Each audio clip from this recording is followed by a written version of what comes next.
সুপ্রিয় দর্শক বন্ধুরা, আজকে আমি আপনাদের সামনে উপস্থিত হলাম একটি ছোট্ট বেবি যার বয়স মাত্র একদিন, অর্থাৎ কালকে সন্ধ্যায় এই বাচ্চাটি ফুটেছে। যদি কারো এরকম কোনো সমস্যায় পড়েন যে দেখা যায় যে বাচ্চা ফোটার পরে কোনো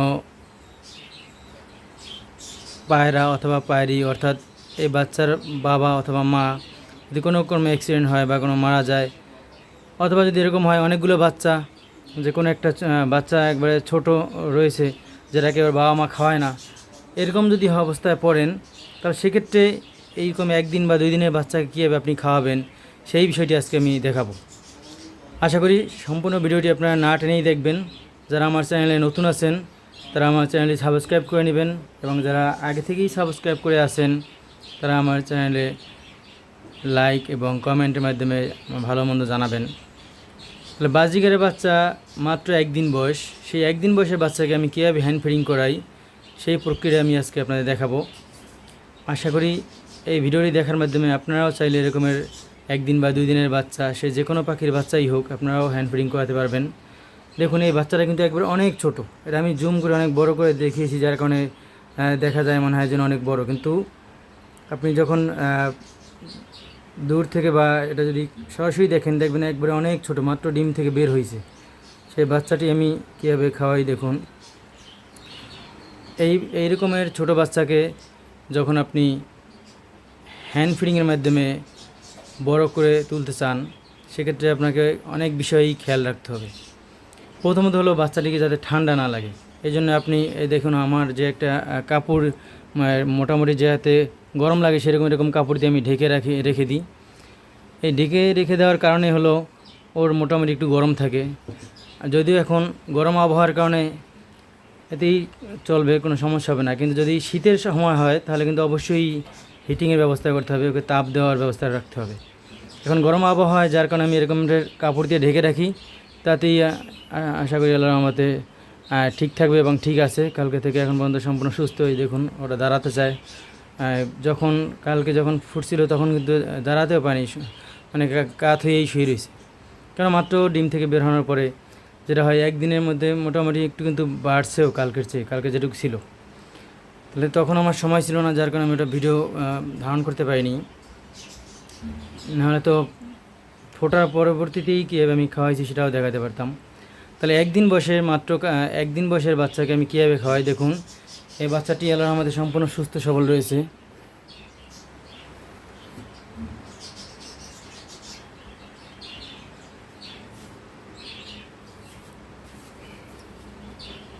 এরকম একটি বাচ্চাকে আপনার অনেক বিষয়ে খেয়াল রাখতে হবে এটাকে হ্যান্ড ফিডিং করাতে গেলে।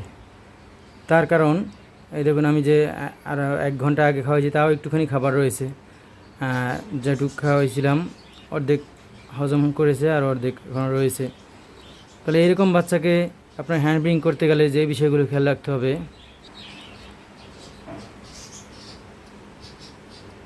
এই বাচ্চাটিকে খাওয়ানোর জন্য যে আপনি সিরিঞ্জ বা এর যে নল বা পাইপ ব্যবহার করবেন, সেটা কিন্তু অবশ্যই গরম পানি দিয়ে ফুটিয়ে সম্পূর্ণ জীবাণুমুক্ত করতে হবে।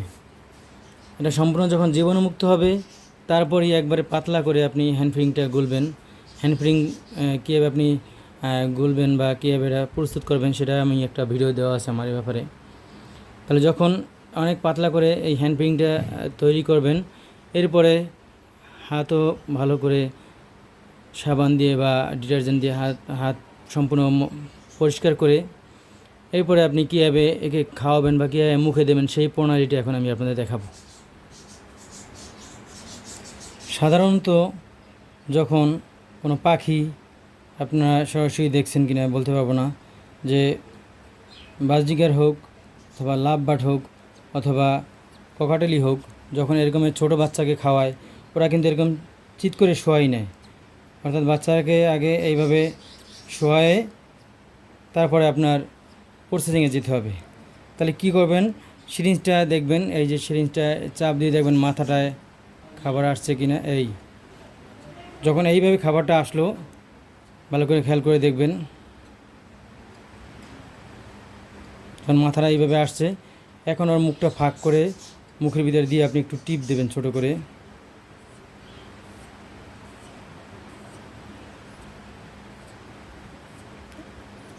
এই দেখুন, এই যে হ্যাঁ করলো, আমি টিপ দিলাম, ওর মুখে ছোটো করে একটু কিন্তু গেল।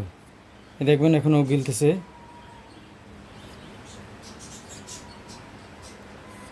দেখবেন ওর যে ওই পেটে যাইতেছে, ওই গিলতেছে, দেখুন খেয়াল করে দেখবেন ও গিলতেছে।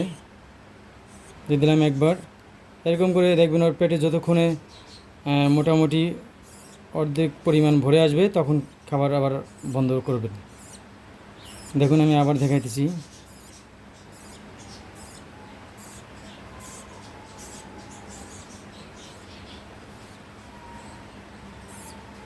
দেখুন আমি কিন্তু মশলা ডাকাডাকি করতেছে, কালকে কোনো শব্দ করতো না, কারণ যখনই হয় তখন তো সন্ধ্যা এরকম ডাকাডাকি করে না। দেখুন এই যে মুখের ভিতরে এটা আমি ধরলাম, ধরার পরে এই পাইপটা আমি চাপ দেবো, এই চাপ দিলাম ছোটো করে, আর মুখে গেল, এরপর ও খাইতেছে। দেখুন এবার দেখুন ওই গিলতেছে, ওই এই যে গলা দিয়ে ওই যে খাবার যাচ্ছে, নিচে যাচ্ছে খাবার, দেখুন সে এই যে খাবার ওই গলা দিয়ে যাচ্ছে, এই দেখুন চাই, দেখুন ক্লিয়ারভাবে দেখা যায়।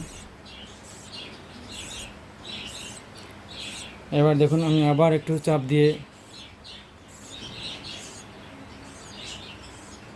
এই এটার মাথায় আনলাম খাবারটা,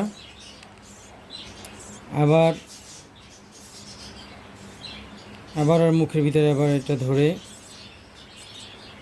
পাইপটা মুখে দিয়ে হালকা করে চাপ দেবো, যেটুকু পরিমাণ যায় খাবার, অর্থাৎ পাইপ ধরে চাপ দেবেন, সিরিঞ্জের যে হাতল সেটা ধরে না, পাইপের ভিতরে যেটুকু আছে ওই দেখুন কীভাবে গেলছে, আপনার চাইলে খেয়াল করে দেখবেন, ওই যে পেটে যাচ্ছে, পুরো সম্পূর্ণ ক্লিয়ারভাবেই দেখা যাচ্ছে।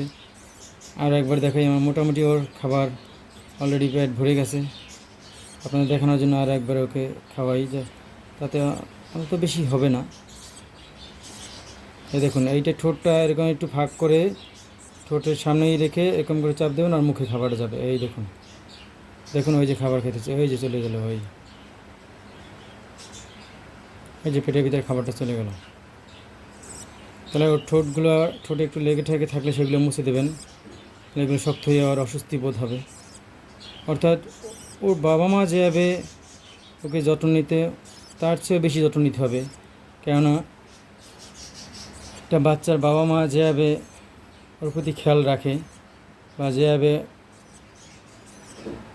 যত্ন নিতে পারে, মানুষের পক্ষে সেই একটা পাখির বাচ্চাকে ওইভাবে যত্ন নেওয়া অনেকটাই কঠিন। যার কারণে এত ছোট বাচ্চা যেটা ধরতেও কষ্ট, মানে কোথায় দিয়ে ধরবো আর কোথায় দিয়ে যে খাওয়াবো সেটা এরকম একটা অবস্থা। এই দেখুন এখন একা একাই মাশাল্লাহ বসতে পারে, দাঁড়াইতে চেষ্টা করে, এই যে দেখুন আমাদের সম্পূর্ণ সুস্থ সবল আছে, কালকে থেকে এখন বন্ধ, আশা করি কোনো সমস্যা হবে না, কেন এর পূর্বে এরকম খাওয়ানো আমার অভিজ্ঞতা রয়েছে। তো সাধারণত 6-7টা বাচ্চা যদি ফোটে, বাজিগারের হোক বা অন্য কোনো পাখির, তাহলে সবার শেষে যে বাচ্চাটা সাধারণত একদিন পরে একদিন বাচ্চা ফোটে, তাহলে 6টা যদি বাচ্চা হয়, 6 দিনে 12 দিন সময় লেগে যায় সর্বশেষ বাচ্চারা ফুটতে।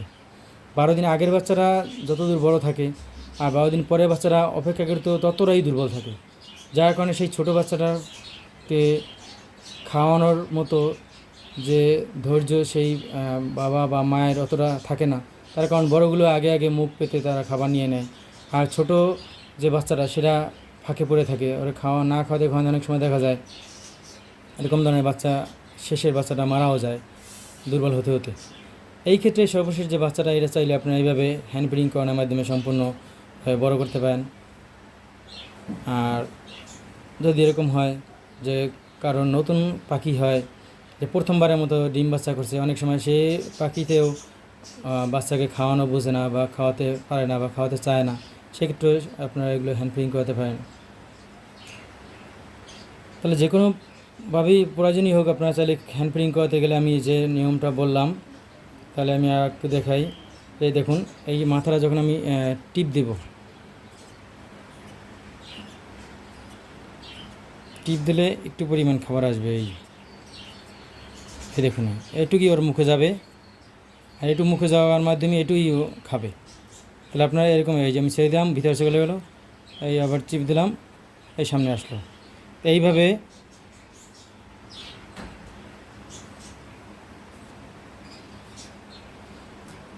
আপনারা চাইলে আপনাদের বাজিগারের বাচ্চা বা জাওয়া পাখির বাচ্চা অথবা ককাটেলের বাচ্চা আপনি এরকম হ্যান্ড ফিডিং করাতে পারেন, একবারে ছোটো বাচ্চাও। তো অনেক বেশি খেয়াল রাখতে হবে এটা ধরতে গেলে যাতে ব্যথা না পায়। দেখুন সম্পূর্ণ আমাদের সুস্থ সবল আছে। এভাবে হ্যান্ড ফিডিং করাবেন। আমার ভিডিওটি ভালো লাগলে লাইক কমেন্ট করে সাথে থাকবেন, চ্যানেলটি সাবস্ক্রাইব করবেন এবং অন্যদেরও উৎসাহিত করবেন আমার চ্যানেলটি দেখার জন্য, সাবস্ক্রাইব করার জন্য। আপনাদের মতামত আমার চ্যানেলে জানাতে পারেন। অনেকে অনেক ধরনের বিষয় জানতে চান, সেগুলো কমেন্টের মধ্যে জানতে পারেন, সেগুলোর আলোকে আমি আপনাদের ভিডিও দিতে পারি। তাহলে পরবর্তী কোনো নতুন একটি ভিডিও নিয়ে আপনাদের সামনে আবার উপস্থিত হব। সেই পর্যন্ত সবাইকে ধন্যবাদ। আমার চ্যানেলের সাথে থাকার জন্য সবাইকে অভিনন্দন। আসসালামু আলাইকুম।